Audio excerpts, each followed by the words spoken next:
copying. Cool. Yeah, I enjoy it very much. So what's the secret? Sorry? What's the secret? Not using Well, the secret is to try almost everything and consciously keeping in your memory, smelling and tasting. So because it's easy to, for example, to confuse white flowers with red flowers. So you consciously smell white flowers, practice, keep it in your mind, and red flowers, and keep it in your mind, and try to find it in teas. When I was in my undergrad, I studied food science, and actually the area I was going to go deeper into that flavor science specifically, which is exactly this. So in flavor science, there's two different sensory analysis methods that you can use. One of them is kind of like blind analysis, where you have like as many subjects as possible to taste something, and there's different methods. You could do like a triangle test, so you give them 3 samples, 2 are the same and 1 is different, and you test to see if there's a significant amount of people that can differentiate the different one, or like a preference test or like a rating test, like rate it 1 to 10. But then there's like a more quantitative method of doing sensory analysis. Like that's like this, Priscilla, where you have like a trained team of panelists that are calibrated. That's the term that was used, calibrated. And so you would have them taste something, and then they could rate, different. Usually it's aroma. Rate different aromas that they identify, and then even intensities of them. And because everybody's been kind of calibrated using the same standards like what you guys did, the results that you get from that analysis can sometimes be even more detailed and accurate than using like the machineries, like the gas chromatography, mass spectrometry, which is usually what we use to analyze the flavor profile of something.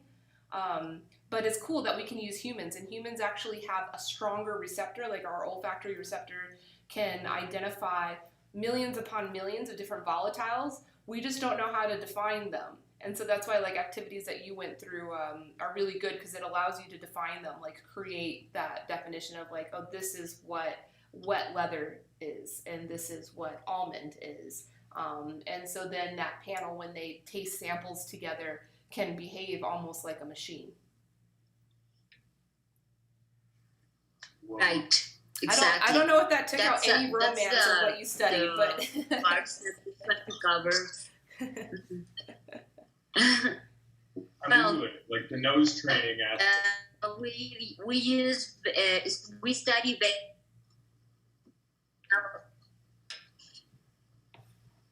sorry. Yeah, I think Sam cut out. Yeah, but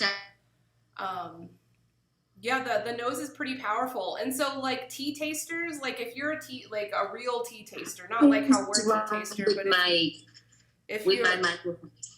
if you're like a professional tea taster for like Lipton, or for a big tea company that requires the same quality profile every year after year after year, and then also the weather conditions change, the market conditions change. So your procurement department is going to be picking up tea from all over the world, and it's going to be different every time. And so that tea taster is calibrated to remember, like what Priscilla was saying, what to look for. So as they create potential blends, they'll be able to pick the right one that matches that Lipton profile that we're used to. And the humans, it was a part of the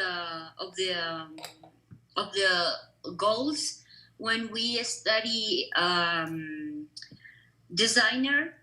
blender. It was one of the goals, but this class was more about in not blended teas, in pure teas. So it was interesting. I always like learning more about tea. I understand this class was more Western style, but it's okay. I enjoy it. Who taught the class? Do you know Victoria Bisogno Yeah. from El Club del Té? Mm-hmm. Yeah, Cool. she was. Nice. Was it all in Spanish? Sorry? Was it all in Spanish? Yes, it was in Spanish. She dictates classes in English, I think, and Portuguese, probably. Wow. Probably in English. I'm not very sure. Yeah, I know she does some English stuff.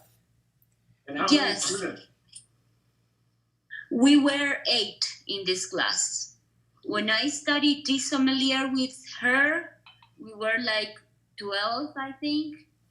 And when I did a Mexican school of tea, we were like 10 again. It's not very crowded. That's a good number.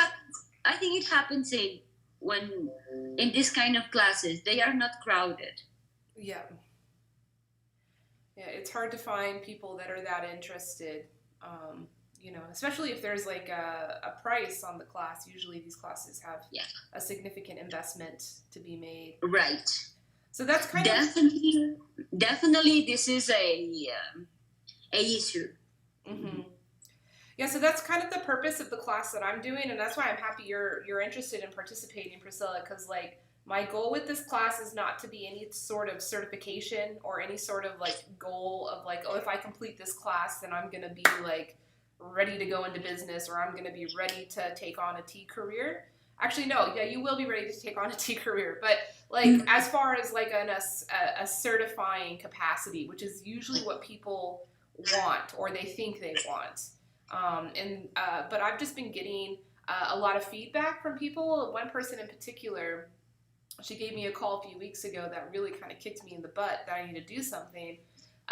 In the past year, this woman has done, I think, 3 different like certifying, tea classes, and she's spent thousands of dollars, US dollars, on these classes, and not to mention the time, put into attending these classes.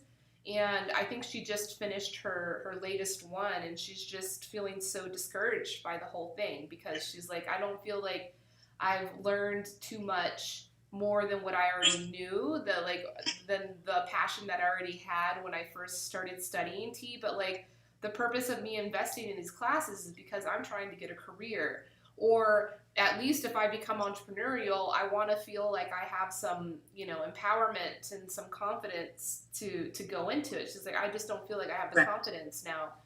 And I said, yeah, I think that's the case. And then on top of that, none of these are like internationally recognized certifications. I agree with you. I really, really don't care about international certifications because I think I learned that path when I was studying med school and the post grades and stuff. Well, you can, we need to have it for practicing medicine, but it doesn't always mean that you are a good doctor. Yeah. It depends in how you practice and the values you have and how you see life and stuff.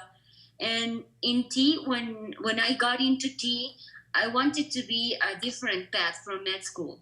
Mm-hmm. So I'm not interested if USA of Canada or Europe bugs at me. Mm-hmm.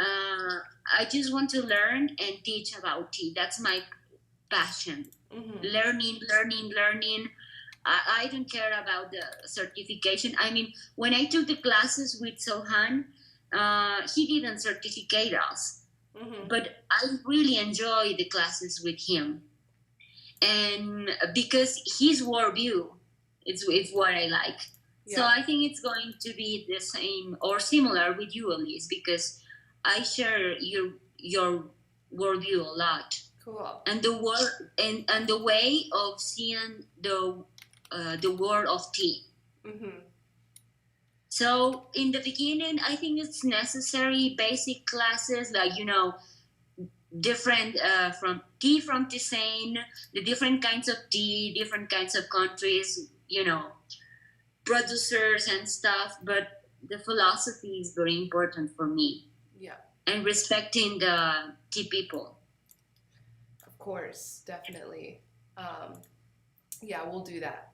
So, I will love it. yeah, we'll have fun. And the other key thing is I want to make it affordable. So, even people that might have never even thought that they'd want to pursue a profession in tea because they looked into education and were like, damn, that's expensive. Like, I can't do that.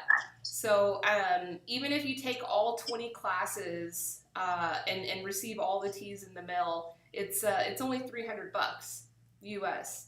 And that's 20 classes, 45 minutes each. That's a lot of hours. I think that's like 12 hours or something like that.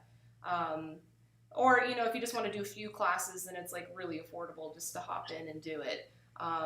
And the whole purpose of the class is just to give people the confidence to know what they're looking for in their tea education, which ultimately is experience. Like the experience of tasting teas and tasting teas with people with like-minded viewpoints, like you just pointed out. A lot of people that's don't the know biggest that. thing that I would say the biggest opportunity for educating somebody, Mm-hmm. because for a lot of it, here's a stack of resources, read this stuff, know this information, and you'll know all the different styles of tea. You'll know tea versus the same. You'll know the basic processing steps of all of this, that, and the next thing. I mean, to me, that's a book. That even if it doesn't, it may exist, it may not. It sounds like something that I would expect Norwood to have written. No, it exists and it's been written 50 times. So it's okay. It exists. Right. So, Right. So what really I feel like there's a lot of opportunity to teach is how to study tea. Yes. Right. Because so much of at least my journey with tea has been self-study. And it's all about my experience with it and how does this resonate for me and what does this feel like in my body? Mm-hmm. And learning a process for developing that practice. Definitely. Is to me what I haven't seen education focusing on. Yeah. It's when I not a technical skill. When I teach about tea, I always put names like traveling or something because I really enjoy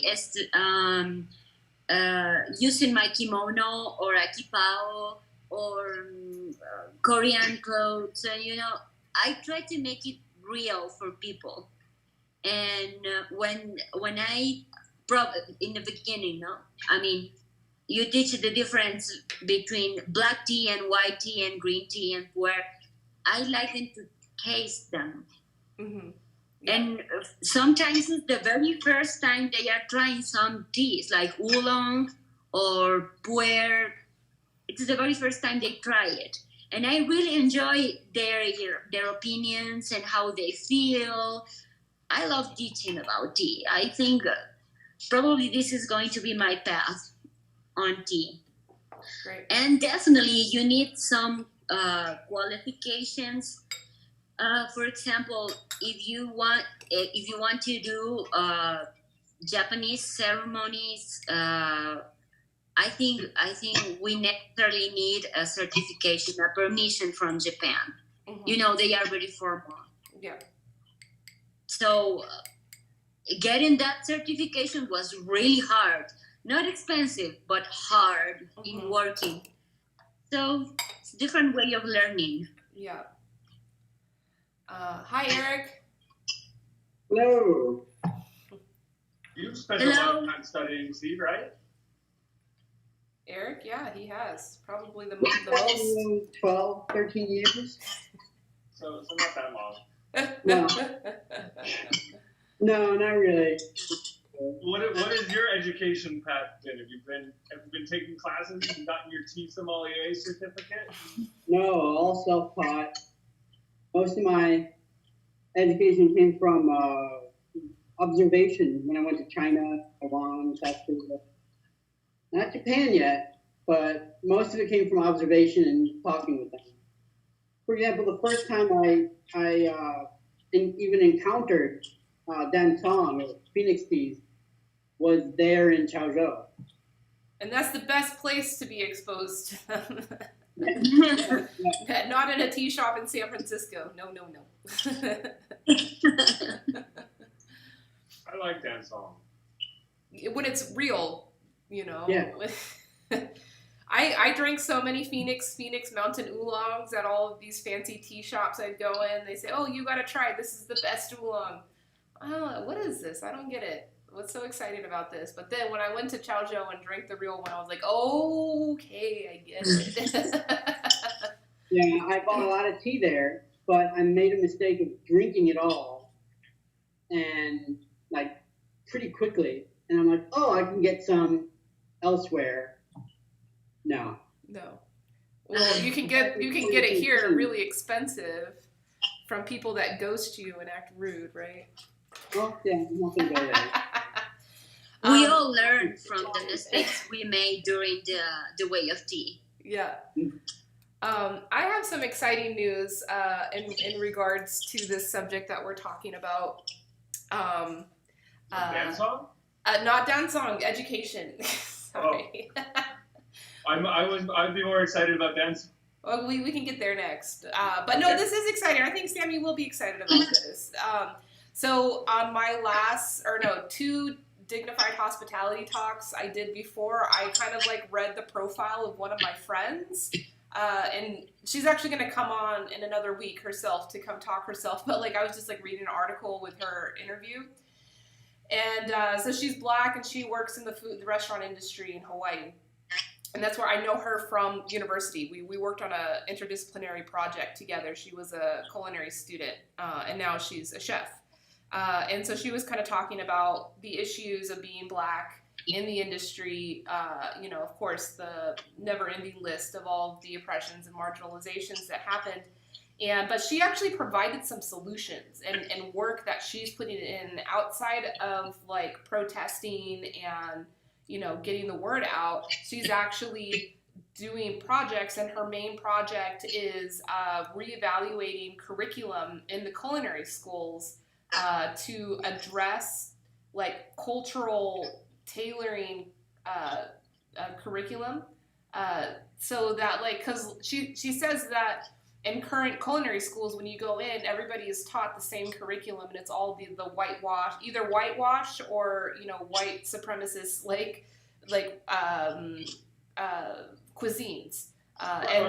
Most cooking schools teach the French style of cooking. Yeah, there's nothing wrong with the French style of cooking for somebody that wants to study the French style of cooking, but. Right. If you're coming from a certain immigrant community or a certain culture, and you're going to culinary school because you want to pursue a career in food, it doesn't mean you want to study French cuisine. It means that you want to pursue a career in food. And so she's saying that culinary schools need to be more mindful of this, to not just force feed certain information on them that's going to lead them to this path of systemic racism.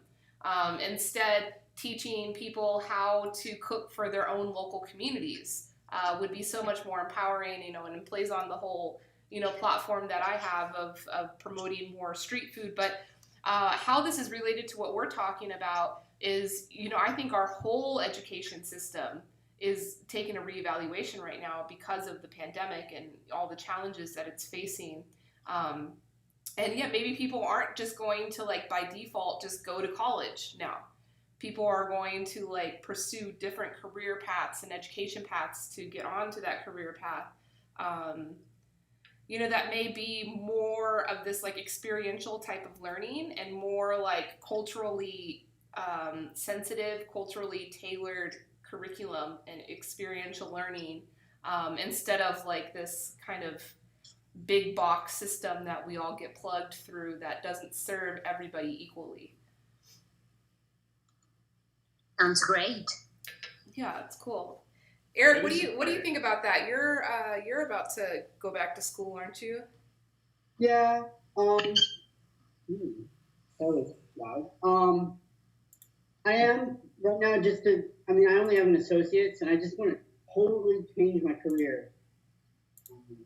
And at least in the field I kind of want to go to, which is either pretty different. You kind of need a bachelor's, this thing. You know. Yeah, I'm just getting my gen eds out of the way right now. The rest of what I need. Well, what are you going to do your bachelor's degree in? I'm not sure. It's either going to be in some sort of like geoscience or political science. So it's the total very different. Political science? You got to come onto my Constitution study group. What about geopolitical science? Little opinion. My cousin is a political scientist at Purdue, and she's kind of influencing me a lot with that. Oh, that's good. I think it's a great career. I hope it'll be fun, which I'm looking forward to because my current career is just totally not fun. It's just daunting and grinding me down. So You're talking about the computer science? My small appreciation for tea throughout the whole thing and not have to give that up. I will be able to. I don't see a reason that you would have to give up on appreciation for tea. Oh, not appreciation. I mean my hobby of drinking focused teas. Probably is what's going to keep you sane going through school. It's true. It might. It will. I hope so. The beautiful thing of tea is that I'm talking for me, from my experience, that probably will be useful for you. Tea gave me, and I have said this a ton of times here at the tea talks, but it gave me a different worldview. Yeah. And I think it applies to every career you work on it, especially with I can people. see that. Yeah. Because political science, you are gonna work with people. And I'm a psychiatrist. I work with people all the time. So tea gives you a wonderful worldview. Mm-hmm. And I read about politics and stuff because I like the background of people. Anthropology, politics, it's useful for understanding people's mind. But tea gives you an extra beautiful extra point of view. So don't leave it. Yeah. I'll be too busy. I'm only taking 2 classes this fall to get back into the swing of things. So. Priscilla, what you just said reminded me of a note that somebody wrote me this morning on Facebook. I haven't seen this guy in years, and he's actually living in Vietnam now. He moved there with his girlfriend. But he wrote me, side note, when you gave me all that tea, it really changed my life. I realized it was a lifestyle back then, and I'm happy to finally get to experience that lifestyle. So, it's so weird how, and I completely forgot about giving him tea. He actually performed. He's a musician, and he performed for one of my music festivals, and I gave him the option of taking tea in lieu of his payment. And, of course, I hooked up extra tea. If they chose to take the tea, I gave them extra. So I gave him a huge, mountain of all these tea tins. And he was like, yeah, I think I'm going to try tea. This is cool. You got this little tea music festival going on. Everybody's drinking tea. It seems like they're having fun. I'll take the tea. I want to see what this is about. Yeah. And then years later, he tells me that it changed, it changed his life. So it's great. It's awesome. Yes, great, great. I'm trying. I start with tea. With a new patient that I have from Mexico. She came with me for eating disorders, and usually patients with eating disorders goes to a psychiatrist or a therapist because they think that you are going to help them to lose weight, and this is not my point of view. I'm trying to help her to accept her body and treat it in a good way. So we are starting with tea, and she's very excited. Good. Now she's very excited, and I'm very happy for her treatment. I don't want her to lose unnecessarily weight. The first thing is accept your body and do good things for your body, and then weight will be regulated. Mm-hmm. But she's starting with tea, and she's very happy, and she has just a week. Cool. Just a week. Yeah. Up there. That's great. That is. I was in a big slump, and I found my aunt introduced me to Taiwanese tea, and that you have no idea how much tea has changed my life. Well, you're here with us. Yeah, I mean, I think I certainly fit into that boat, and it's interesting because it's probably less the beverage and more the way of tea Right. that has changed my life. Like the learning how to sit still with somebody and like talk and communicate and like open up, and then learning how to assess sourcing and like where stuff comes from, and like learning how to value those stories, like has nothing to do with how good the thing tastes going in my mouth. Yeah, I know what you mean. But I mean, I guess that's the profound and subtle effect that the beverage itself has that we really don't have words to explain. Right. Hey, so Sam, what are we doing for Burning Man? Virtual Burning Man. Eric's coming for the I first don't time know. ever. What do you Eric's wanna gonna do get to for Burning burn Man? with us. We've got lots of options.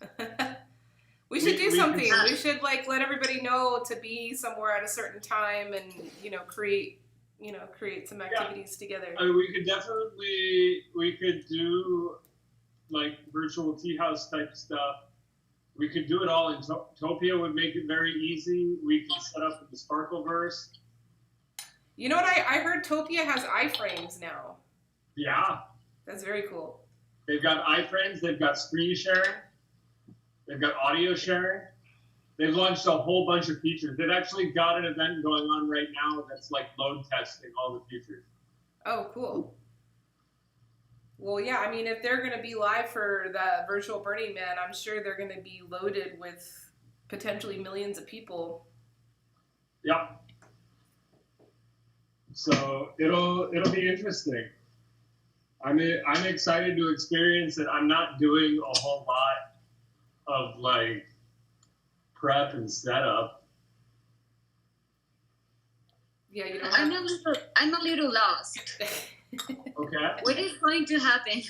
So Burning Man is obviously not happening in the physical world this year. Okay. So what they've done is they've partnered with 7 or 8 different technology platforms that are doing to do virtual events, and have built have built Burning Man virtually. And there's like basically there's 6 or 8 or something different universes that you could go into. Wow. And depending on which one you go into, you're going to find different camps and different content in each of them. That could trip out and like vortex into like 100 different experiences potentially. Right. Sounds great. Yeah. So it might actually make Burning Man better, you know? Don't have to like come home and clean dust out of all your shit for 2 weeks. But that's part of it. Like, it's going to make Burning Man different. I think it makes Burning Man a lot more accessible. Yeah. Sure. If one thing has been good for the pandemic is the access that now I have from South America or Latin America to different tea events or even events. Mm-hmm. I agree. Well, the not very good side of this is that every week treating patients and COVID situation, it's getting me tired sometimes. But well, I have tea, and I bet Sam it's going to send us the links for the event, right? He just left. Okay.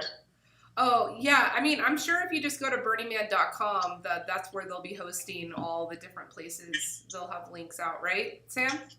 I honestly have no idea. Yeah, I'm they sure, haven't communicated I'm to sure us if at you all. go to the website, they'll tell you how you can go, how you Yeah. can attend. I would assume that burningman.com is going to be like the hub for it. They do. Mm-hmm. Please send the web page. I'm not good with technology at all. That's fine. So And I need will step 1, step 2, step 3. Is it .org? it's burningman.org. Oh, yeah, that's Yeah. right. Yeah, they're not Oh. a company. They're not a company. They're a nonprofit. Yeah. Yeah, right. With the CEO, making good money. We are not being political at all. Hey Priscilla, I discovered something yesterday that you may find to be an interesting tool for your clients. I mean, I don't know your methods of how you work with your clients, but for me personally, because, I think we're all going through these ups and downs of uncertainty of like, when the fuck is this period in our life going to finish? That we can move on and not be afraid of things and not be afraid of arguments in our communities and whatever. I found the Influenza Encyclopedia. It is like very easy to read reports of 50 different United States cities during the Spanish flu pandemic. And it's all like cited. It's very academic how it's written, but it's easy to read too. It's like stories, and it's like literal stories of people within these different communities, and what the communities as a whole had to deal with, and then like what was the conclusion, and what was reassuring is that like through reading these stories, like everything seemed familiar, even though it was 100 years ago. Like the stories seem very familiar with the political arguments that we're having, with the economic uncertainties that people were feeling, and the pressures that the local governments were having about how to respond to that pandemic. And then at the end, you realize that it all finished. That like within a year and a half, every city like went back to normal. And that's kind of reassuring, to kind of see like similar parallels to what we're experiencing now have resolution. Because I think that's what, like, for me, gives me anxiety of like, what is the resolution of what we're currently going through? And reading some of these stories kind of really helped with that. I can send you the link to that. Yes, please. It was it's very interesting reading anyway, just to kind of read about. I talked with my friends, and I think I have a theory that we live like I don't know how to say this in English, like a pendulum. A pendulum? Does it make sense? In a clock when it goes like this from one side to the other side? Yes, we live in that kind of way. So history repeats. Exactly. Please give me a second. Yeah, At least here is Juan Diego helping me with water. Oh, thank you. Thank you for helping her. She Can say hello to him. Hi. Hi. How's the gaming? Well, yeah, he's my boyfriend, and he were talking about tea and gaming. Yeah. So and he's helping me with hot water for my tea. Is So he, like is I he was feeling saying, healthy? Sorry, I interrupt you, Liz. Is he feeling healthy? Yes, he is. Good. Go ahead. But Continue. he's treating patients also. Mm.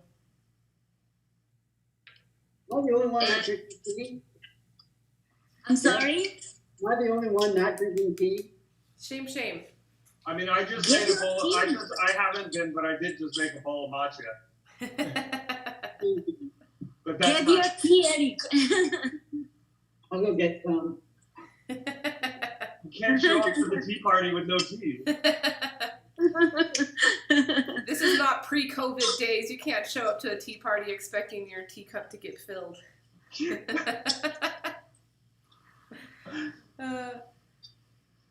Oh my gosh.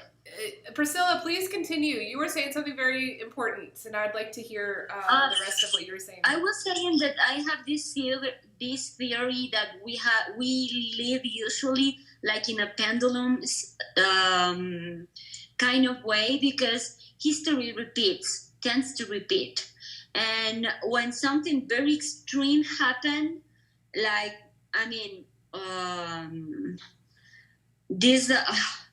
I'm not doing very good with my English with this fever now, but in the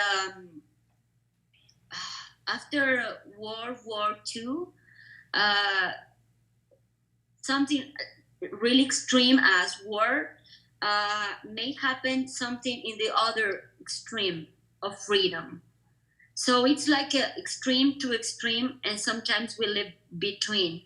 So things that the information that you got, Elise, it's very interesting, because in a way show us that we tend to repeat history, and this can be frightening, but also can be encouraging. So this will pass. Yeah, exactly. And but we need to learn. We need to start to learn, because these things have happened before. Racial, I don't want to say war, but respecting a new respect for racial differences, gender differences, pandemics or endemics, not that big. These have happened before, but we need to start to learn for what humanity has lived. That's the problem. We don't learn. We forget. Yeah. And I mean, in this pendulum situation, it's going to happen, but we need to start to learn about history, about what humanity has lived and is living now. Yeah. So I just put the link in the chat, and then I also put it, in the comments too. It's just influenzaarchive.org. It's awesome. It was I like totally went down a rabbit hole yesterday. I went down a rabbit hole yesterday reading those stories. And it's just really reassuring that we're gonna get over this. But the other thing that's not reassuring is that. And I'm surprised, like, if I would have been in any kind of position of leadership, I totally would have made this recommended reading for every governor, every, health official to read these stories. And all of the stories pretty much come to the same conclusion that no matter how long the closures lasted for, like the city closures, because they also had city closures back then. They closed restaurants, closed theaters, closed everything, and made the masks. And they knew about the mask. They knew the masks were effective back then. Like, that should have been from day one that we heard about the virus in Wuhan. We should have already been talking about masks. That, like, if it comes, that and the other thing they learned is that it doesn't matter how long you're closed for. It matters more how quickly you close. And like the cities that closed, they all closed pretty quickly. The Surgeon General at that time made a very quick announcement to all the states that they should close. They didn't mandate it, but they let the states make their own decisions, like happened this time. But they made that decision they put out that advice very early. Close your schools, close everything. And the cities that were closed for 2 weeks versus the cities that were closed for 2 months pretty much had the same response to the pandemic, the same spread. So what that means, but then the city of Pittsburgh, which was the latest city to close its schools, they had the worst response, and they pretty much owe it to the schools being open for so long. And so that was it, and we could have learned that easily, from reading these stories instead of like having to reinvent the wheel and figure it out. And we're still arguing about it. We're still arguing that like we need to be shut down right now. Because the Spanish flu also went in waves too. It was like 1.5 years long. It went through, I think, 4 different waves. So we can kind of expect the same shit to happen to us. That, had we responded a lot earlier, our situation would be very different. But, now we're trying to like make up for all that lost time, and it's just causing more economic grief than Right. public health safety. I think that the virus or the pandemic may happen in a similar way that with Spanish pandemic, but the thing is that work is different now. Mm-hmm. I heard, for example, from a friend of us that he lives in Spain, and they are arguing about some control measures because they think their civil rights are going to be threatened. Mm-hmm. And well, it's a long discussion, but it's for your own good. Yeah. Maybe in the times of Spanish flu, people were not so aware of civil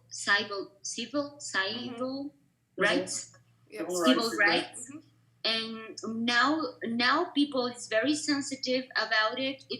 Like the pendulum from one extreme knowing nothing about civil rights, and now in the other extreme, people very, very sensitive, and they are taking it in an offensive way, some of the healthy measures. Mm-hmm. And Spanish is having a wave again. So word is different. The same thing's happening here. Yeah, also here. The craziest thing happened a couple weeks ago. I don't know if I told you guys. I was here in the building, in my apartment. It was like Saturday night. We were watching a movie or something, and I went to the bathroom, and I heard Christmas songs. People were in one of the other apartments singing Christmas songs, and they sound like 15, 20 people. They were celebrating Christmas and New Year. I was like, oh my God, people is, the psyche is not that healthy now. Probably they think they are not going to reach Christmas, so they decide to celebrate it in July. Of course, police came and stopped the party, but it's the way that people is getting sick. Mm-hmm. I understand it makes us all nervous, but when we act being nervous or afraid, we can make mistakes. So we are having a wave again. Yeah. Yep. We basically have self-inflicted our second wave. Right.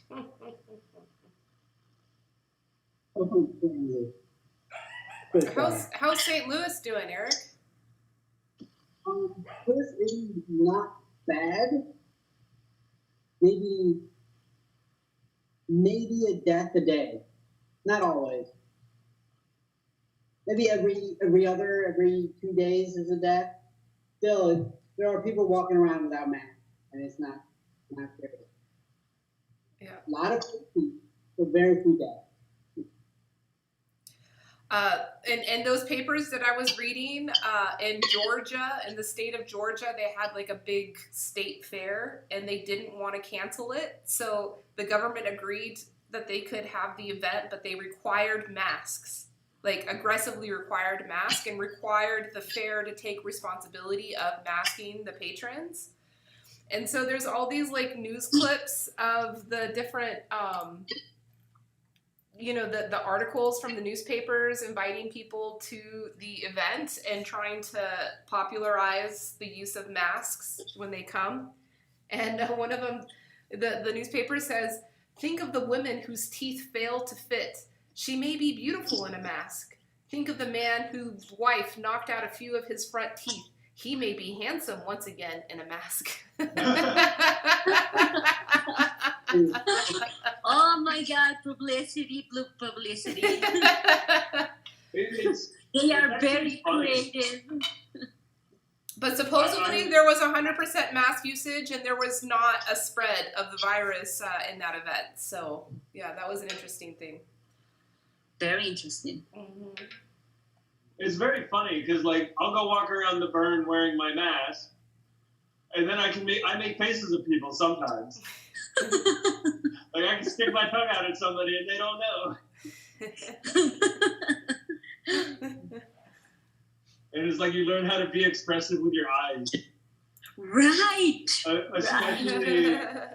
especially like there, because you're also often in situations where you really can't talk because it's so loud sometimes. Yeah. Right. So it's like, how do you communicate with somebody from here up? Like, this is all you get. Yeah. Right. And now I realize how important is to when you see how lips are moving. Yeah, it is. It's very important. That's why all of the sign language translators, when you see, they're not wearing a mask, or they have to wear the special mask that has like the window here, so you can see the lips moving when they're doing the translations. Yeah. But one thing, I don't know if they're doing this around, but one thing St. Louis is doing, restaurants are doing pretty well because St. Louis is closing streets, right? Yeah. And then the streets filled with tables pretty far apart. And there are some blocks of street that have a restaurant. Night, they're doing better than watching them. Yeah, that's not working so well here. They're doing that here, but it's just too friggin' hot. Like, even at nighttime, in the dark, at 10 o'clock at night, it's still 105 degrees, 102 degrees. It's hot. I mean, I guess the good news about the heat wave is nobody wants to leave their house.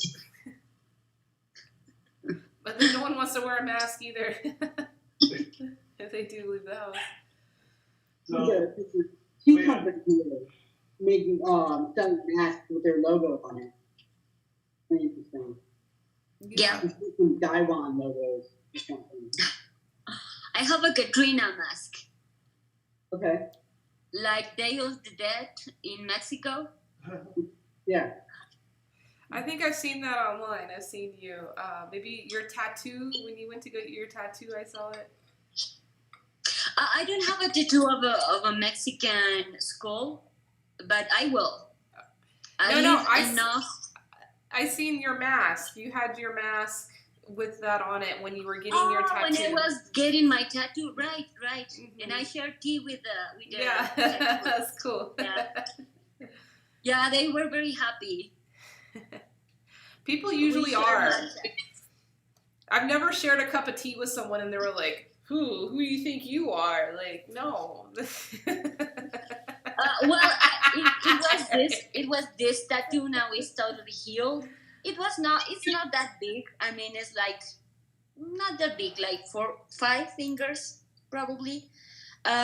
We spent 5 hours and we were talking. And at the end of the tattoo, it's kind of your friend. Yeah.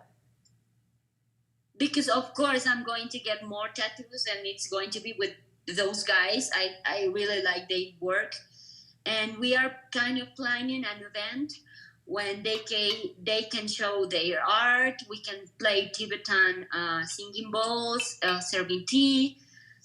Well, it's just in plans now until it's safe. Yeah, you guys will have a fun time. Yeah. That's one thing I really miss is getting together with my tea friends. Yeah. Although I have no tea friends in Ecuador. Eric, at least you All have my tea friends. friends are from other countries. Although now that I think about it, Elise, we have a very large library of virtual WUBO ceremonies. Yeah. That's the one thing. Well, I mean, kind of. Well, you know, we're not really pouring cups of tea for each other, unfortunately. We can always just, tap it on the Like cheers. Yeah, sort of. Exactly. Cheers. Yeah. What tea did you get, Eric? I got a supposed Gushu black tea from Yunnan. Supposed Gushu. Great. Well, Yunnan is a great terroir. It's great tea. It's amazing. I prefer it in mug actually than Taiwan or something like that. Hi, Jeremy. Hey. You made it. So I hope you're late because you were selling a whole bunch of tea. That's right. Clearing inventory. Good. Too busy. Are you getting ready to move into the kombucha bar brothel?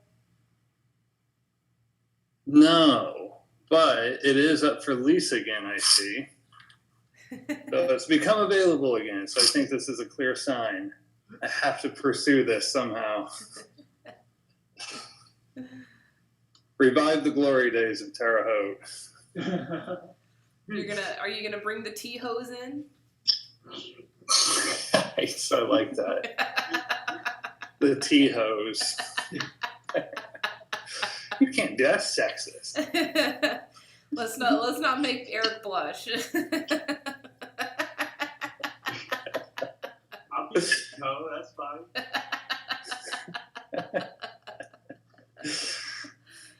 Yeah. Yeah, we were talking about that last time. That's interesting. Oh, You could it's so probably- good because it sounds like Terre Haute. The Terre Haute tea hose. Like it. No, just the Hoshin tea hose. The tea hose. God, I have to do this now, don't I? Just for that one reason. But then you don't even have to call them tea hose. They could just be tea hose. No, I kind of like the Hoshin tea hose. I think Oh, is I'd that do what you guys are invest called? You guys are everything called to get this Hoshins? going, just so I could show up one Thursday and introduce you to the new tea hose.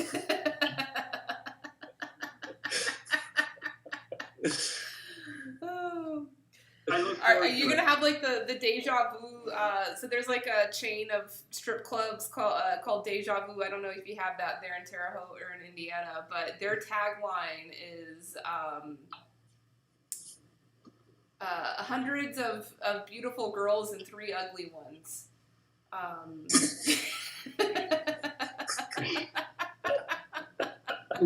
where did that happen? This is American culture, Priscilla. Yeah, Not it's just like American culture, American strip club culture. which is a part of Oh, American culture. Is there a thing? Yeah, Is that so a thing? strip clubs are a major thing here, you know, and we're so desensitized to it that we can laugh at it. But yeah, there's like a chain of strip clubs here called Deja Vu. They've got locations in LA. There's not? Are you sure? There is. Oh, I'm sure there is, yeah. And that's their tagline, hundreds of beautiful girls and 3 ugly ones. So you just got to make sure to go in. Am I getting this okay? Like, like strip clubs with tea houses? I mean, now we're talking. Yeah. I'm getting confused. It's a tea I'm whorehouse. telling you It's guys, a tea my whorehouse. English is It's not the working difference. very well with this beer. So I Priscilla, you've probably been gone for understand too long. anything but what you guys saying. Jeremy, do you want to fill her in? On the impending project. Are you counting your beautiful T-hose versus your 3 ugly T-hose, making sure you have the ratio right, or what?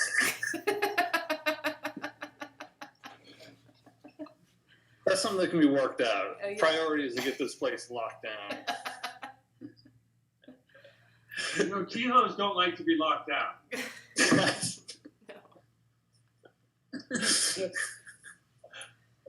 Oh my.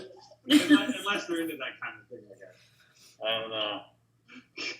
That'll be my excuse for next Thursday. Couldn't show up, locking down T-hose.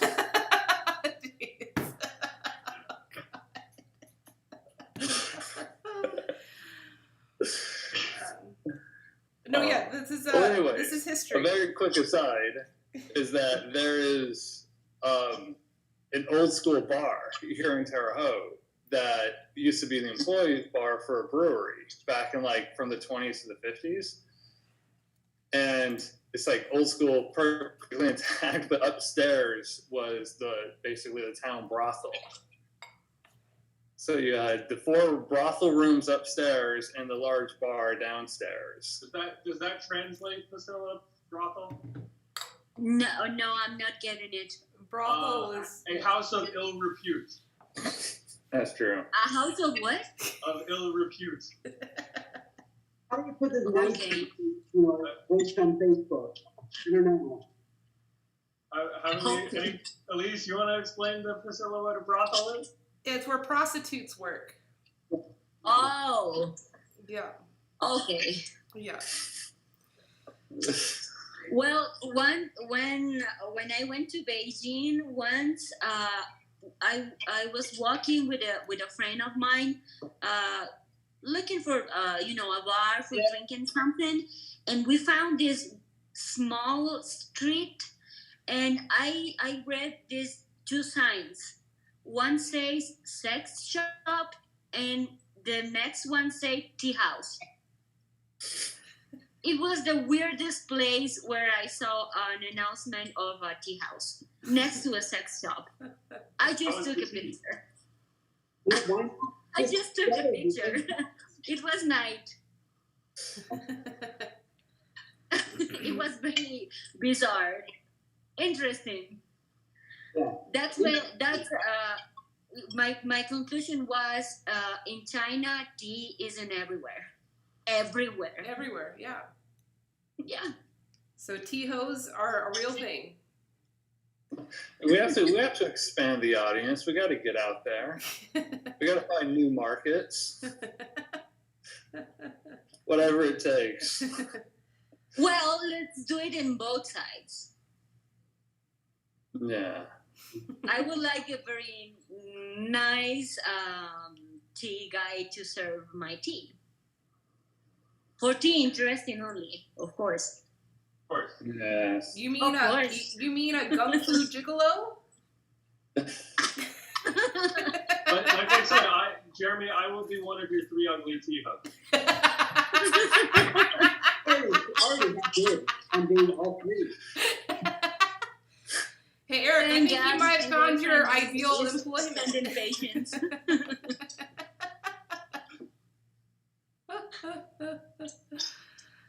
Yeah. So, but no, this is interesting though, because those 4 rooms, the whorehouse rooms, you can convert those into private tea ceremony rooms, you know? But how the ceremony is going to be? Well, it'll be a whole new thing, won't it? It'll be a whole new experience. Well, as far as I see it, it's culturally accurate. Didn't the geisha do tea ceremony as well with their services? No, They I'm did. not a geisha. Geisha don't do tea ceremony at all? They don't practice Chado? Yeah, but not the sex part. Yeah. Wait, Hmm. the geisha don't practice the sex part? I know you don't practice the sex part. I'm not a geisha. Yeah, I'm not calling you a Just the tea geisha. No, ceremony. I'm not calling you a geisha. No, I'm just saying that geisha, as part of their hostess services to their clients, I think they do offer tea ceremony as well as the drinking and games and sex part. They offer tea ceremony and music and sake, all entertainment. But a geisha, a real geisha, does not offer sex. Never. Oh, I see. That's what I've It heard. happened. It happened after the Second World War, when Japan was really poor, and some some prostitutes start to dress like and act like geishas, and they lie about it. They were not geishas. Being geisha is the whole path. It's like probably like a samurai or a bushido practice, and it's a whole path. It's a So doctrine. they don't have sex with their clients, because that's the difference between a geisha and a prostitute, and it's really offensive for them if somebody asks for sex. I understand. Thank you for educating me. Yeah, no, that's great. So there you go, Jeremy. That's you. But there probably was some undertone of like sexual tension and sexual attraction, but Of course, but you know how repressive it's Japan in sexually speaking. yes. On both sides. Both sides. Mhm. I remember when I was in Japan, how guys look at a girl and they try to not show it. It's like eyes going like this, really to the extreme, and they are trying not to show that they are looking at you. But they failed. Yeah, they say. Sure. It's interesting. It's interesting. I'm interested in human behavior in Mhm.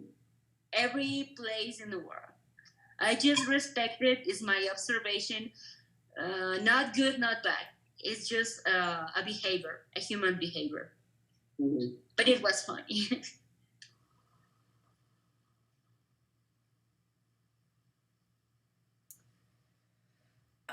So today, Sam, when I wrote a little description of what we're talking about today, I didn't know what we were going to talk about, and so I just wrote take a dive into the deep end of the teacup. It's a good one, yeah? Yeah, Yeah. I like that. But if the cup is round, then there is no deep end. It's more like a hot tub. Come on, it's like a metaphor, man. Eric is there like turning his cup around. I don't see the deep end.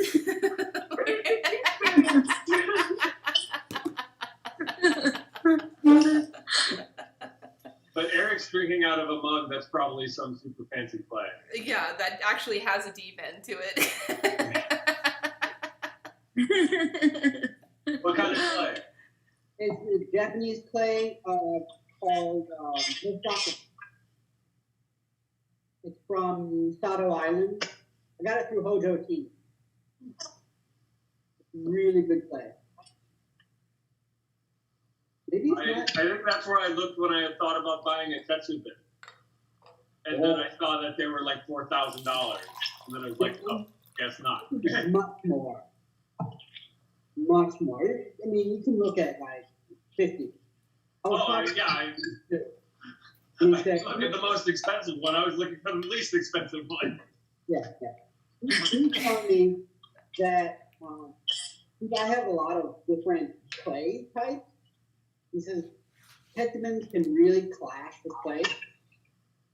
So he said the best to get is sand cast. I think there's a marketing thing because sand cast is by far the most expensive. You can only use one cat for one person. Right. Yeah, there's other ways you can do it too, or I don't know. Yeah, he was trying to upsell me probably. Yeah, one day. One day, maybe. I'm sticking with Flash and things. You know, oh, except for this.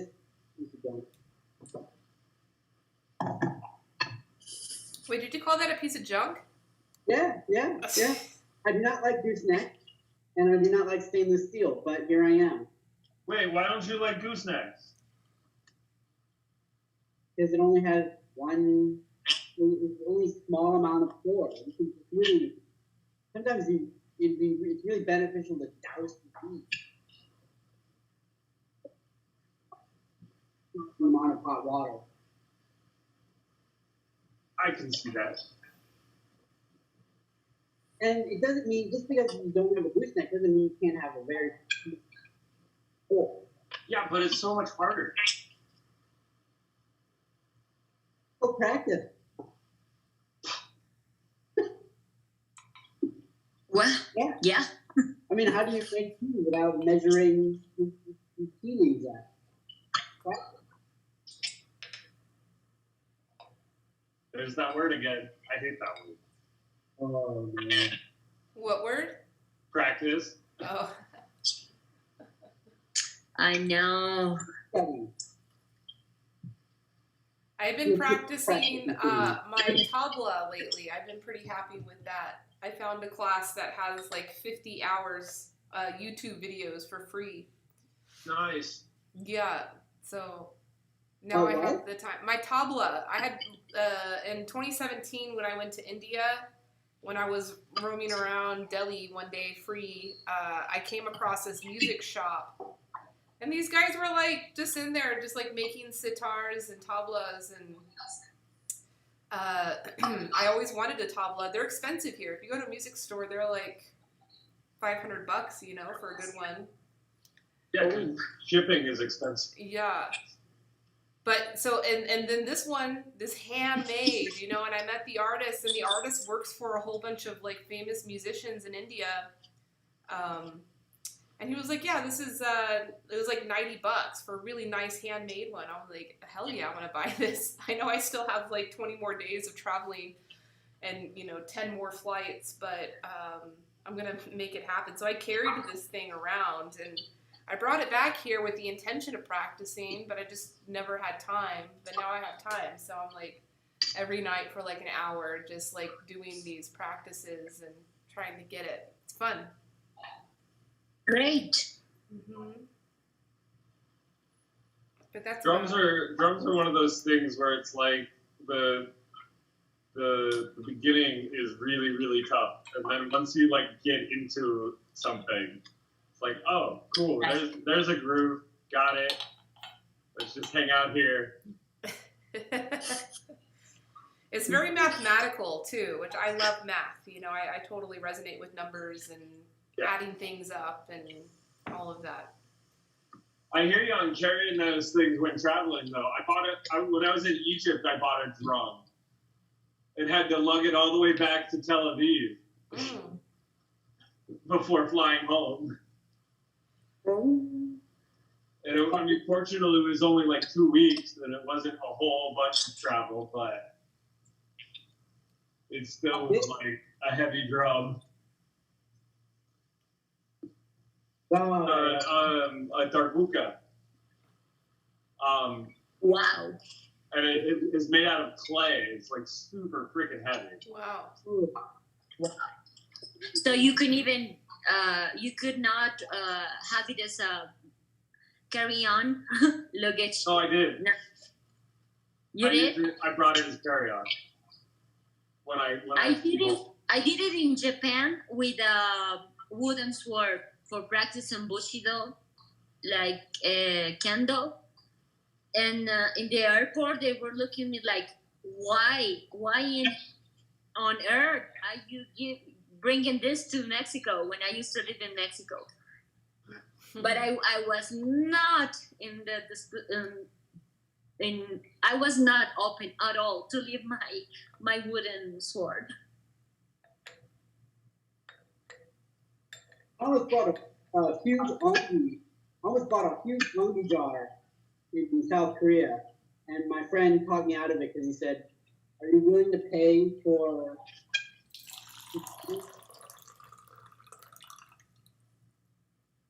or a seat on a plane?" He said he'd make me one, but no. What is it? An ongi jar. They're like it's for storing maybe for like aging kimchi or aging food. And ongi is really play type. So the jars can be anything from this big, this big to like I almost got a 4 foot one to store some tea in. Well, I think it works it Yeah, because later you will regret if you don't. I do regret it. Next time I go to Korea, I'd probably go get one or maybe 2.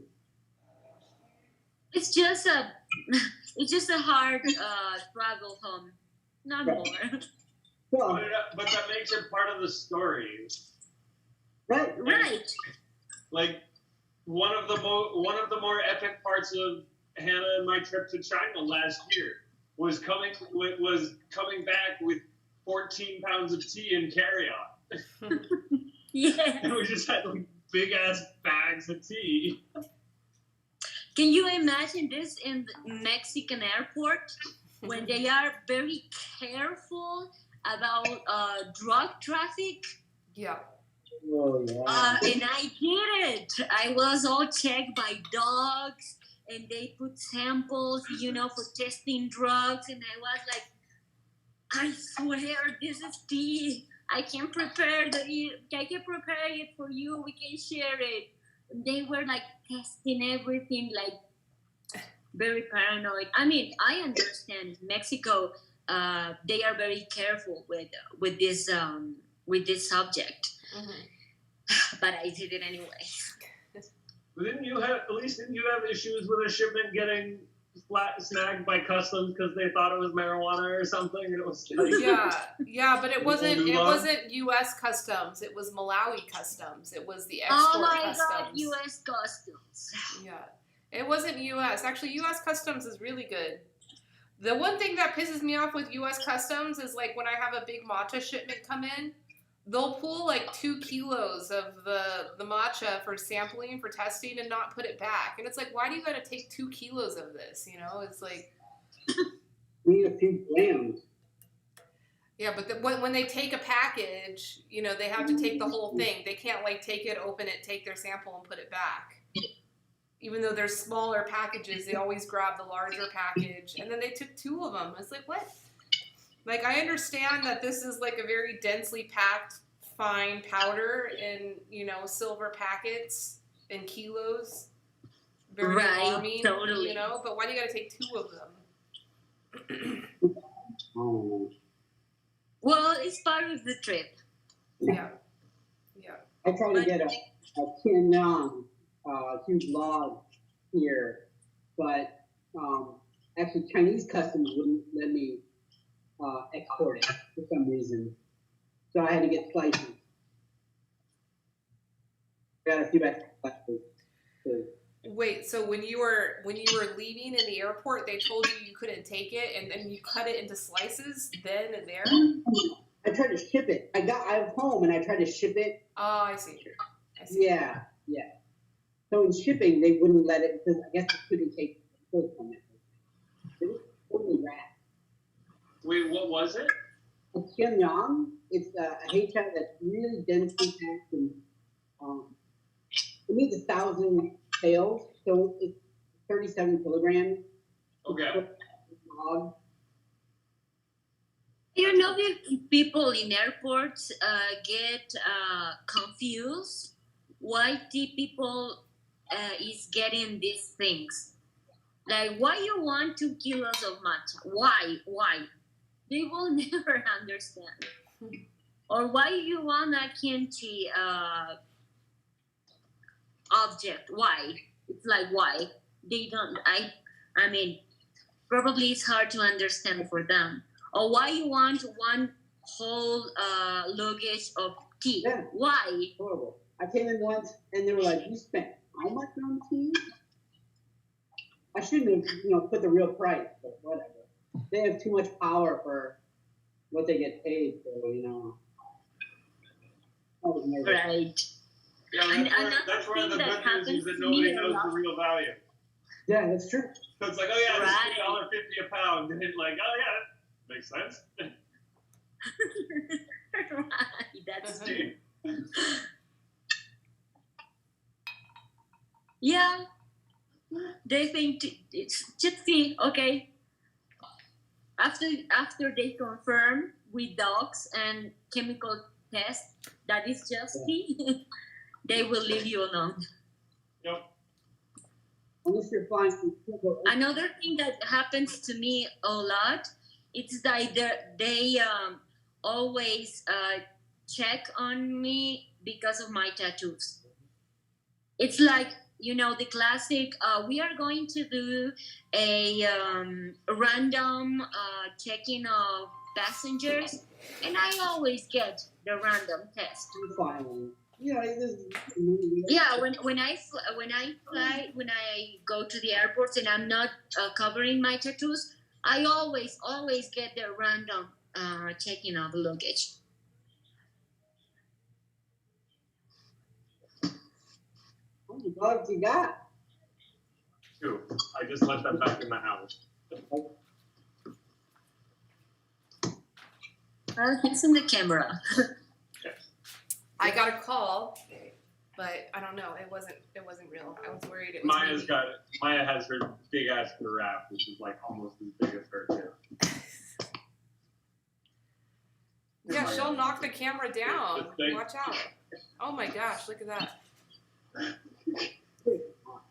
Do they have toys? Yes. It's so sweet. First thing they do when I let them in the house is they run and get their toys. It's like a pacifier. It's so sweet. And now she can come sit in my lap, basically. Does Bitcoin have toys, or does he just have keyware that he's, chosen? Yeah, he has toys. His favorite toy is an empty plastic water bottle, though. So that's easy. Yeah, he has. Toys. I saw his video running on this park lot. Oh yeah. That's This just out parking front. lot. Running behind that little car, like Yeah. a toy car. Yeah. He was like crazy. he was crazy. Very He wouldn't- happy. Yeah, he was so happy, and he wouldn't stop. Like, he kept getting tired. But, like, as much as the guy kept running the car, he would just keep going. And at some point, I had to, like, grab him. And actually, he wouldn't even come back inside. He just kept following the guy in his car. I'm like, Bitcoin, you're tired. You're going to, like, faint on the ground. You're not even thinking of... No, he just has to chase. He just Yeah. has to catch it. Yeah, it's good though. I need to run him out every now and then because he sleeps all day. If not, and then he can be annoying when I'm trying to eat or something. So, if I take him somewhere to go run a bunch, then he won't be as annoying. But unfortunately, Sam, Bitcoin and your dogs don't get to play together. Because this one right here would probably not put up with any.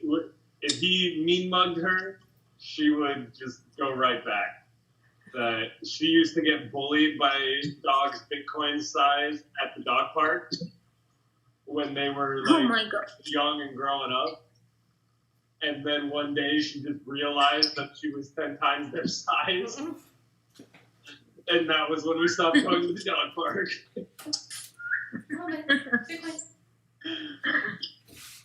You never started, but you finish it. Go say hi. Go say hi. Come on, say hi to everybody. Now Bitcoin gonna serve you guys tea. Good. I love that chair. Please. This chair is so gaudy. It's like. Great. Wait, it's so not you. He was like so elegant, in the chair. Yeah, he's an elegant pup. He's like a king. He needs a little crown. Oh, what a cutie. My dog, we had a rock, or a Christmas rock, like they had in Tudor times. So she loved it. She would prance around. She loved getting the scars on. No, ours will sleep on the couch pretty much all day if we let them. Yeah, Bitcoin too. He'll sleep all day. But I think they cornered something in the backyard. I'll be right back. Sorry. What are you guys? So Jeremy, what else is new in Terre Haute? What was that? What else is new in Terre Haute?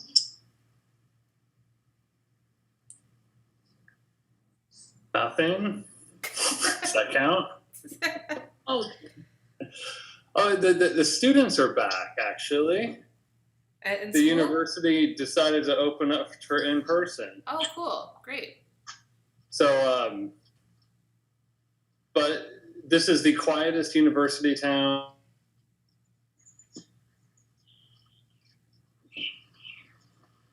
Oh, no wonder you found it. It's HAU.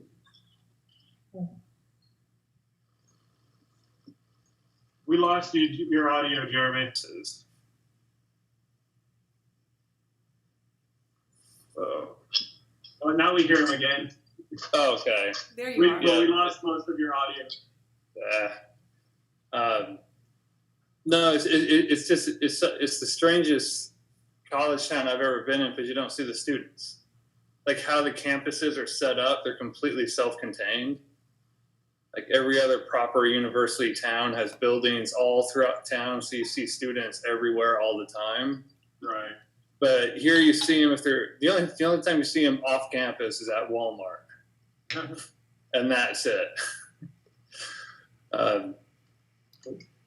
So it's interesting. So students are back, but nothing has changed. But what's sad is that like the campus coffee shop didn't survive the lockdown, Oh, wow. and a few places. I think one of the bars had to close down. So So does that mean that there's a turnkey? it's kind of like it came. It's like if school started 1 month ago, they might have been able to survive, but they just couldn't make it to the fall. Does that mean that there's a turnkey cafe service point available on campus There- now? No, there might be. It's just off campus. Okay, cool. You should look It's into like that. it's actually only 1 block off campus. There's rumors that one of the other coffee shops in town, well, the only other independent coffee shop in town is going to go after it. Mm. But for the time being, it's just like, they're pretty much boarded up. But the restaurant attached to it is still open. They just shut down the coffee side, the cafe side. Mhm. But I do know someone that owns it. Maybe I should look into that. Yeah. Ask around. You could bring your Tifos over there. Yes, recruit them from the university. Internships available across the street. Internships. Hospitality internships. Come on.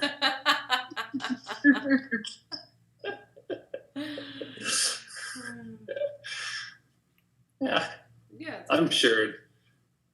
The business co-op I am in just joined with the Chamber of Commerce, who has really close ties with the School of Business. So I'm sure I can get some exemptions or class credit if you work in the shop. There we go. That's credit, yeah. That's an idea. I know. Come on, who wants to graduate early?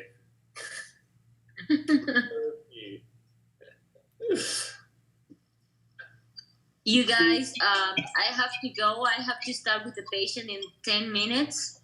And it's great to be back and see you guys next week. Good to see you. Feel Love better. you. Same Yeah, here. feel Thank better. you. Get rest. Drink water. Drink tea. Yes, I will. And please at least send me the information I of the will. classes. I will. Please don't forget. Okay, I will. See you guys next week. Have a nice week. Bye-bye. Bye. Bye.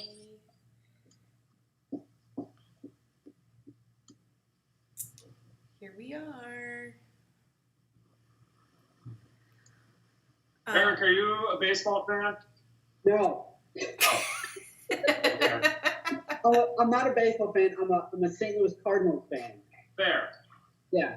Have you been watching their games and like with the empty stadiums? No, I don't even want to see them. Our catcher got COVID. Oh geez. Yeah, he's He's Molina. he's a real good catcher, isn't he?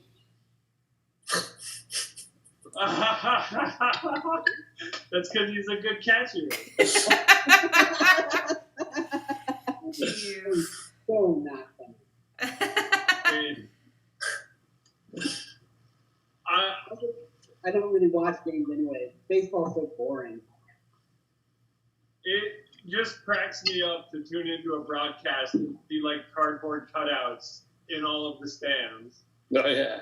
and they're selling the opportunity. They're selling the real estate so that you can pay to get a cardboard cutout of yourself into the stadium. Okay? And you can choose the celebrities that you sit next to. Ooh, Wow. I'll do it. If I could just get to my two favorite actors, I would do it. Like historical people. That would be cool too. Yeah. Einstein, Haley, was it Haley? Yeah.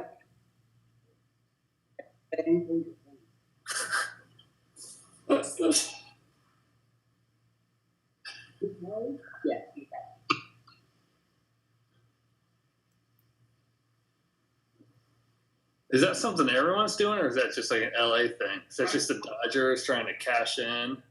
It might be. I don't remember. Like, I saw it a while ago. Cardboard, LA, Dodgers, cardboard, cutouts for fans. Fan cutouts are available in the Dugout Club for $2.99 and field level and Lowe's for $1.50. Plus, you get the chance to take your cutout home at the end of the season.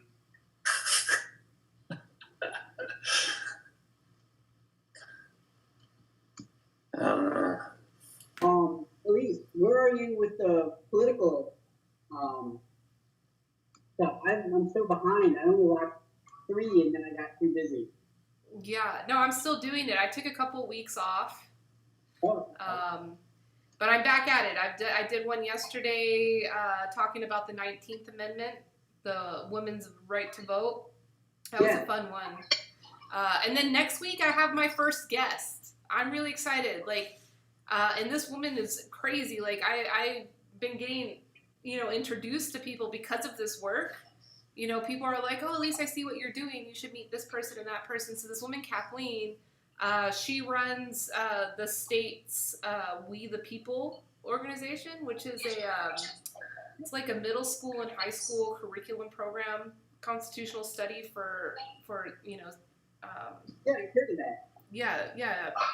So she just runs the program here in Nevada, but then she also is on the governor or the state secretary of state's civil engagement committee or something like that. So yeah, she's going to come on and talk about her work, and my ultimate goal is that like I'd love to create a platform where like even the We the People students or any other students, I really would like to target students, like young people that have like fresh young minds that aren't already jaded or aren't already indoctrinated in one way or another, to be the platform for this study.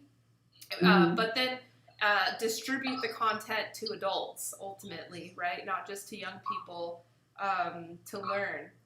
But I have a friend that's running for president now, and so that's been kind of exciting, like following along his journey. And he's been like radically transparent and sharing his journey of like how he's getting on all to the state's ballots and what are all the different tension points that he's meeting, that because he's an independent, he's not in one of the two main political parties. You know, the whole system is rigged. And I actually did one of my Wednesday talks about the political party, or in the Constitution or in the Federalist and Anti-Federalist papers, they're called factions. They weren't called political parties yet because political parties didn't exist yet.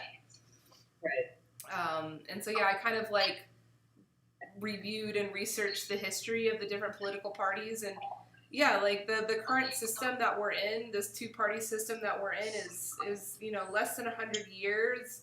And then even within that history, the parties have kind of swapped on their platforms. So like when the Republican Party first launched, they were actually the progressives. And you know, they were like the black vote. They were, you know, the progressives. And the Democrats were more conservative. But now, you know, that's totally swapped. And so, you know, really kind of... The swap took place in like the 70s, 80s, didn't it? Yeah, it's a modern swap. Yeah. It's crazy. So it's like, what does it mean? Like, what the fuck does a political party mean anyway? What's the significance? Why is it so important if they're just going to swap and whatever? So, yeah, there's a movement for a third party. So my friend that's running, he's running as an independent, but like the independent party is not a proper party. There's not like a platform for the independent party. It's just like anybody who's not an established party goes into this bracket. So It's because it's independent. yeah, so my friend is going to be, you know, announcing, you know, his proposed party, and he actually has some pretty cool people on his team. He himself, I mean, he's like independently wealthy, so he's pretty much funding his own campaign. He's a Bitcoin billionaire. But his campaign manager is actually the whistleblower from Cambridge Analytica. So that's cool. Really? Yes. That's interesting. Yeah. I watched a documentary on that. I watched a Netflix documentary. Yeah, so you probably saw her in it. She's like the Yeah. main whistleblower. It was her and this other guy that were the main whistleblowers. And so, yeah, now she's running this campaign, and like his goal is not to win. His goal is not to become president. His goal and her goal and his whole team's To goal. point out how broken the system is. Yes, exactly. So Yeah. it's cool. Like, look, we're just going to show you guys, we're just going to show everybody how the game is being played. Yes. Yeah. So that's been my political activity lately. He does like daily town halls. Eric, I'll send you the link. Actually, Sam, if you're interested too, I'll send you the link of his daily town halls, and they talk about all kinds of issues. But mostly they're talking about like transparency and I told him, I'm like, hey, you know, like, because he's going to build like this open source platform. His platform will be open source where you can like read his stuff, and then you can also edit it, comment on it, and even, you know, write new pieces onto it. And it'll all be hosted on a blockchain, I'm sure, because he's, you know, one of the blockchain leaders in the world. And I told him, you know, this platform should include like multimedia experience.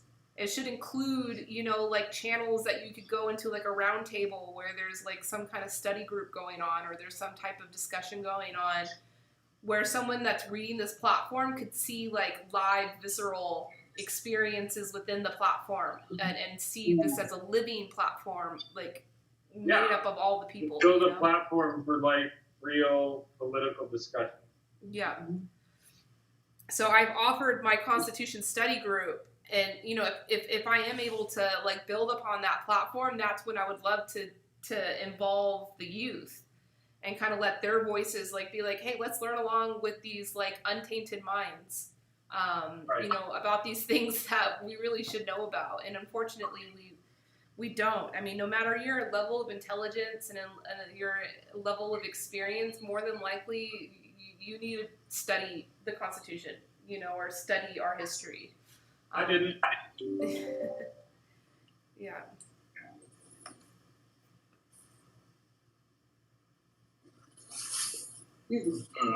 That's definitely awesome. Yeah, please send me. What was his name? His name is Brock Pierce. Sounds familiar. He is an ex-child movie star. An ex-child porn star?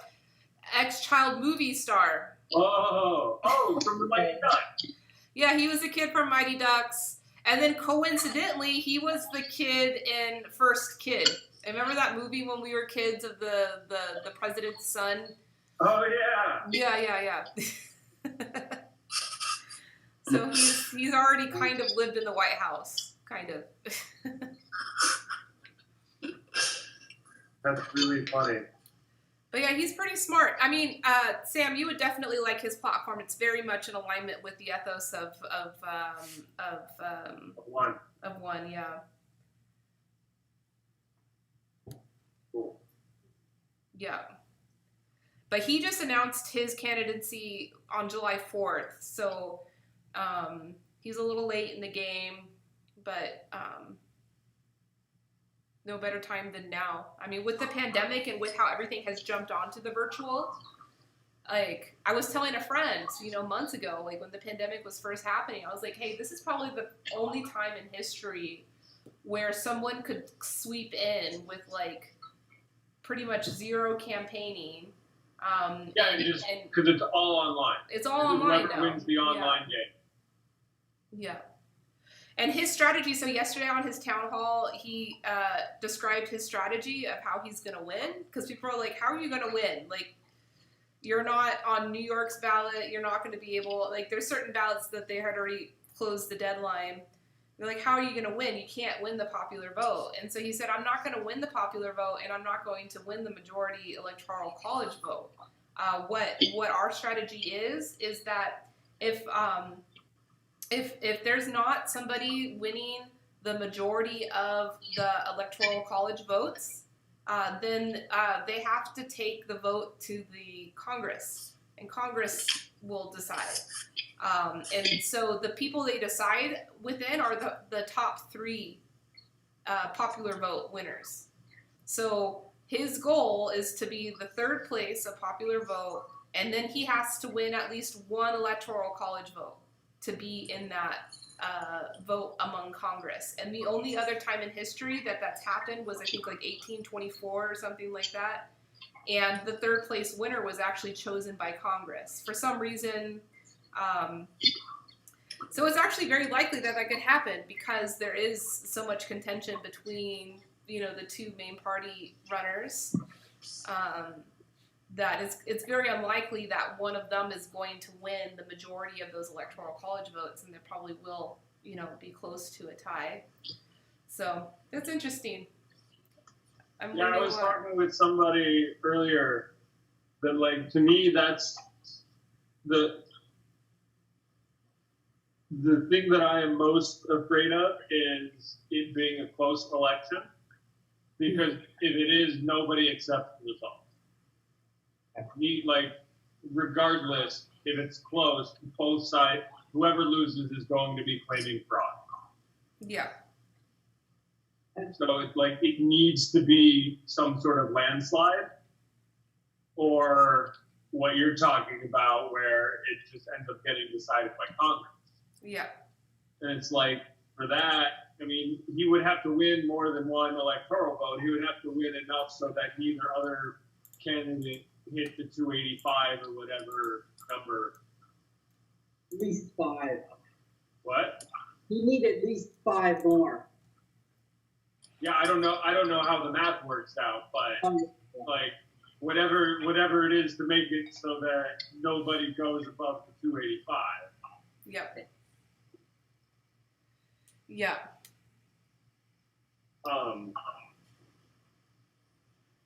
And then there's the age-old question about, well, if it's a third party, are they really just going to take votes from one party and make it so that the other one wins? And it's like, well, I think the two parties are polarized enough that there might actually be room for a middle. and have it not just cannibalize 10% off of one side.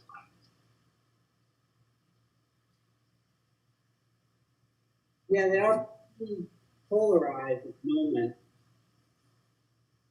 It's really sad. I mean, I'm pretty one-sided. But yeah, I'm sure there are tons of people that are around. It needs that third party.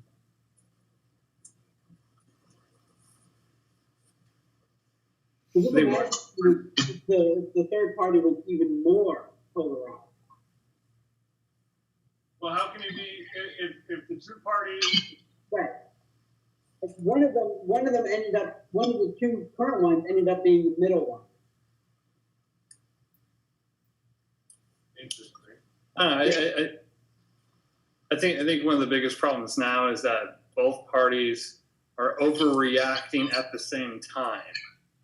So typically when you overreact, you go to extremes. So left is going way left, right is going way right. Usually it's just like one or the other at any given time, but both are just running to the extreme, which leaves this huge center that a third party could thrive in. So it's possible. I think it needs to happen. It does need to happen. It needs to happen. Back to the Ross Perot days. We're the common sense party. No, that's too on the nose. Too debatable what might be common sense and what isn't. Nobody wants common sense. Definitely, Thomas Paine definitely did. No, I think it needs to be what was it, the Teddy Roosevelt Bull Moose Party? You know, just I don't know. Because like I said, the center is so open now. Yeah.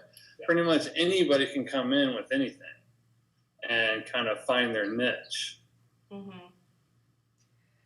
So Brock yesterday had mentioned a movement called it's a website, liberate.us, and I think it's run by Anonymous.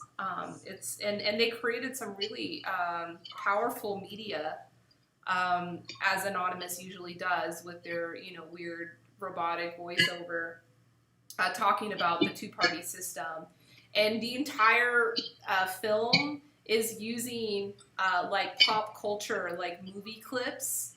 And it's so crazy because like the content of this video is just so doom, and it's so like we are sheep for letting the system take over our lives. And they use like popular movie clips to represent everything they're talking about. So it's like not only has it been happening right in front of us and we're letting it happen and take over, our liberty and take over our lives, but like movies are made of it, and it's become like a fabric of our culture, and we're not even, Well, that's how it happened.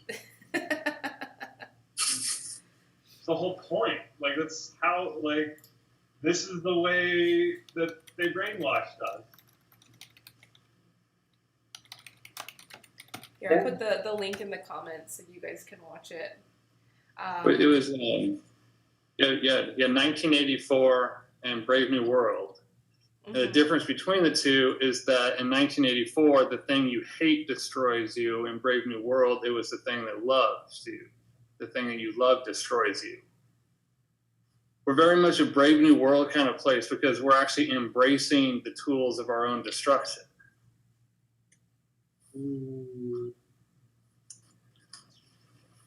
Except for T.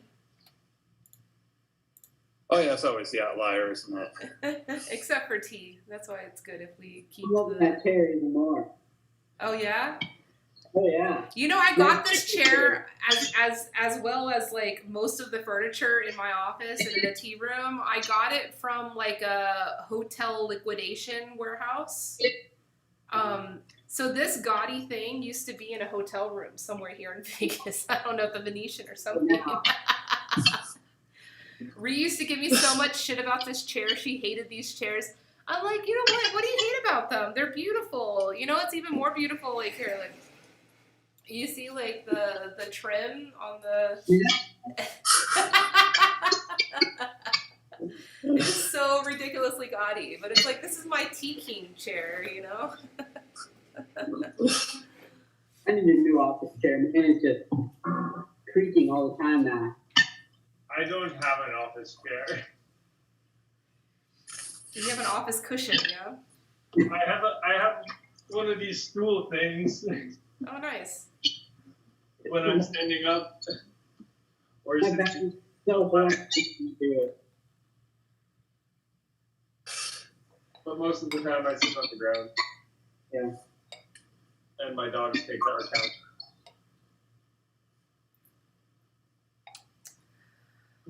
Well, guys, I think I'm gonna head out. Yeah, I'm in the same boat. Yeah, it's been good to chat. Thanks for this as always. Eric, thanks for joining us today. Yeah, it was fun. It's been a long time, like 2 months since I've. Yeah, since you've been on here. You're always welcome. If I'm free, I'd love to join more. Good. Only around this time, I just. Nap time. Yeah, exactly. I love them. I can.